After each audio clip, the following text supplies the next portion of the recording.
Salutations à toutes et à tous, Steve, supporter of Marseille. J'espère que vous allez bien. Si tu es nouveau sur ma chaîne, l'ensemble de mes abonnés et moi-même te souhaitons la bienvenue. Ici, on parle foot. On va débriefer ensemble ce match Olympique de Marseille, Stade de Rennes. 8e journée de Ligue 1 Uber Eats, match nul un partout au Stade Vélodrome. C'est parti.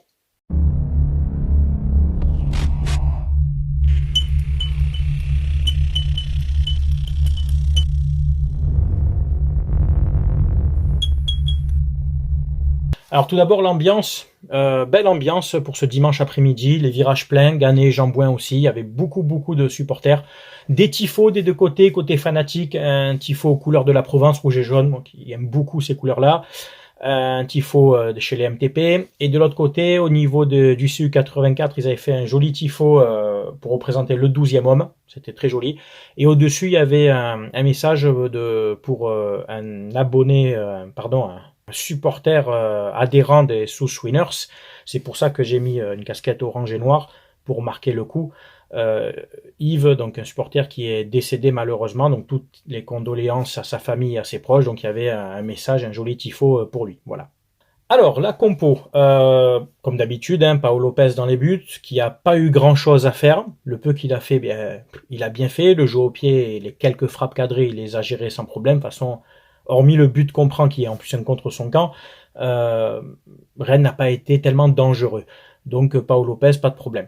La défense, donc c'était Mbemba, Balerdi titulaire et Kolasinac. Alors, Mbemba... comme d'habitude, solide, rapide dans l'anticipation, pas de problème. Kolasinac, bien aussi pour certaines interventions. Des fois, les relances plus ou moins ajustées, mais quand même, malgré qu'il a subi quelques prises de vitesse de Gouiri, par exemple, ou de Martin Terrier, je crois, dans l'ensemble, c'est un match correct. Balerdi, donc je vais en parler parce que vous savez que des fois, je le défends, même peut-être un peu trop souvent, mais quand il fait pas des bons matchs comme contre Lille, quand il est sorti, etc., je l'ai dit. Là, excusez-moi, à part ceux qui, voilà, ils ont un problème avec lui, ce que je peux comprendre, mais sur ce match-là, je suis désolé, je voulais dire je le défends encore, mais non, il a été correct. Surtout en première mi-temps. Il est revenu 2-3 fois récupérer des ballons de par sa rapidité, parce qu'on peut pas lui enlever que c'est un joueur rapide et explosif. Il a quand même récupéré pas mal de ballons au pied, de la tête. Ça a été pour moi, en première mi-temps, le meilleur défenseur. Excusez-moi du peu, si vous ne me croyez pas, si vous pensez que je le défends, allez revoir la première mi-temps. Plusieurs fois, il est revenu sur Gouiri notamment, ou sur l'autre attaquant, j'ai oublié son nom, il y a Martin Terrier et un autre. Non, il a fait un match correct, voilà. Il s'est pas aventuré à faire des relances trop lointaines, il a joué avec ses coéquipiers à côté. Si c'était un autre joueur qui avait fait ce match-là, si on enlève le nom Balerdi, on va dire oui, match normal, voilà, un match... pas waouh, mais pas de bourde, rien. Il a récupéré des ballons. Il a fait son job. Devant, il y avait Verretou, Rongier, Rongier capitaine. Donc, cette paire-là, techniquement, dans le jeu, ce qu'elle propose est le QI foot, ils l'ont. Mais je pense que ça commence à s'essouffler un peu quand même. Surtout Verretou, qui, les 15 dernières minutes de chaque match, il a été remplacé par Gay, justement. Ah, tu le vois, il est cramé, il loupe ses passes. Je suis pas un grand fan, quoi. Je suis pas emballé par Verretou. Ses premiers matchs en début de saison, ouais. Mais là, pour moi, il débloque rien, quoi.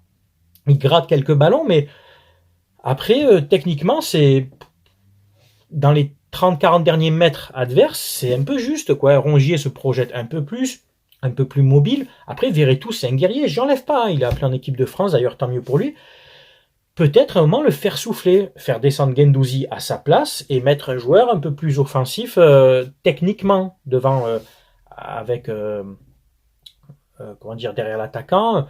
Avec Harry, tu peux mettre un under, ça avait bien marché, ou tu as du Payet, tu peux mettre même un deuxième attaquant. Enfin, mais Guendouzi, plus haut, tu vas me dire oui, il a marqué, mais il n'a pas marqué dans une action de jeu où il était projeté dans la surface, il a marqué sur un coup de pied arrêté, donc ça n'a rien à voir. Donc voilà, Verretou, lui qui a été donc remplacé par Gay, je l'ai dit.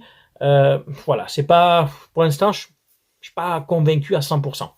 Les latéraux, les pistons, comme d'habitude, Tavares, Klose. Bon, Tavares, à première mi-temps, c'était un petit peu compliqué, à l'image de l'équipe. D'ailleurs, les 10 premières minutes, Rennes nous a quand même étouffés. En deuxième mi-temps, ça allait mieux. Moins de déchets techniques, des courses plus ajustées. Il a souvent donc porté le ballon dans son couloir, donné des centres plus ou moins bons, notamment un centre en première mi-temps sur Klose qui est trop fort, et en deuxième mi-temps, un centre sur Sanchez qui lui met à mi-hauteur, c'est pas bon, il aurait dû lui mettre à ras de terre. Donc le temps que Sanchez contrôle, ben, il a perdu le ballon, le centre était fort puisqu'il était tendu.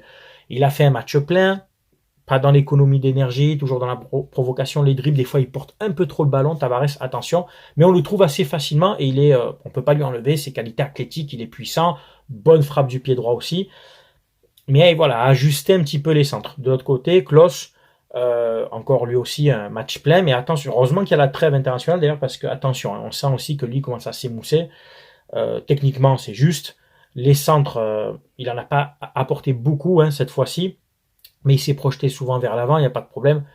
Mais c'est pas un de ses meilleurs matchs et je trouve que plus ça va, plus ça s'essouffle un peu du côté de Klose, sans que ce soit encore catastrophique, mais c'est moins décisif quoi. Et donc les joueurs offensifs, on avait Harit, Guendouzi et Sanchez. Alors Harit, pour moi c'est un match moyen. Je sais qu'il y a beaucoup de gens qui aiment Harit. Moi j'aime bien Harit quand il joue bien, quand il percute vite, qu'il accélère le jeu. Il a un toucher de balle, une rapidité d'exécution qui est plutôt bonne. Mais là, sur ce match-là, bon, à part une ou deux bonnes passes, non, je l'ai pas trouvé inspiré, quoi. Voilà, je l'ai pas trouvé catastrophique, voilà, mais je l'ai pas trouvé très inspiré. Lui, il a été remplacé par Payet et Guendouzi, donc qui a marqué malheureusement contre son camp en première mi-temps, qui égalise sur un centre de Klose, d'ailleurs, un corner de Klose, il me semble, de la tête au premier poteau. Lui a été remplacé par Under. Donc, Payet et Under sont rentrés. Payet qui s'est battu, on a senti qu'il était assez revanchard et impliqué, il s'est battu sur tous les ballons, même défensivement. Malheureusement, il n'a pas pu apporter beaucoup offensivement. Et Under, je l'ai pas trop vu, quoi. Ouais, des courses, de la provocation dans son couloir, quelques centres, mais pas la même rentrée que contre Francfort où il avait vraiment fait des différences. Malheureusement, là, un peu moins. Et un peu plus tard dans le match, donc Suarez a remplacé Sanchez et Gay, donc comme j'ai dit, qui a remplacé Verretou. Bon, Sanchez, c'est toujours bon, toujours pareil impliqué, des bonnes courses, des bons appels. Techniquement, c'est bon quand même, mais c'est trop esselé. En plus, c'est pas un grand gabarit et on s'appuie à faire des centres et des centres. Vous irez voir ma vidéo, ma dernière vidéo où je disais a-t-on bien fait d'avoir laissé partir Milik? Parce que dans un match comme ça, tu peux faire entrer un Milik à la place d'un Suarez et tu varies ton style de jeu. Ou pourquoi pas, de temps en temps, jouer avec deux attaquants. Tu laisses Milik, enfin tu aurais laissé Milik avec un Sanchez qui tourne autour, tu vois. Un mec qui pèse un peu plus. Bon, la rentrée de Suarez, elle est anecdotique parce que il a pas fait grand-chose, quoi. Il se bat aussi, j'y arrive pas. C'est cette volonté de se battre et d'aller gratter les ballons, mais techniquement, il n'y a rien, quoi. C'est trop peu, c'est trop léger, quoi. Donc, oui, j'étais pour le maintien de Milik. Suarez, moi, ne m'a pas convaincu. Il a mis 2 buts le premier match, dont il y avait un but tout fait quand même. Il se bat bien, ouais, il y a de l'agnac et tout, mais c'est brouillon, quoi. C'est vraiment trop brouillon. On le savait un peu quand il arrivait. C'est pas l'attaquant waouh en Liga qui était au classement des buteurs, toujours dans les 3-4 meilleurs buteurs. Non, loin de là. Voilà. Voilà, écoutez, on a 20 points en 8 matchs. Donc on est au-dessus de la moyenne des 2 points par match. Donc on a 16 plus 4. Donc on est bien. On est provisoirement premier, puisque le PSG joue ce soir contre Lyon, à Lyon je crois. Donc même si Paris gagne ou qu'il faut un match nul, on reste sur le podium. Donc, pas de problème. 20 points en 8 matchs, c'est très bien. Pas d'affolement. On reste invaincu.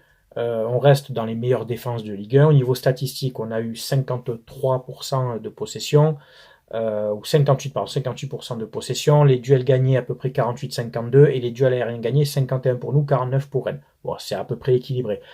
14 tirs pour nous, dont 4 cadrés, 12 tirs pour Rennes, dont 4 cadrés. Petite mention pour Mandanda, donc qui faisait son retour au Vélodrome, qui a eu une petite ovation aussi, c'est normal.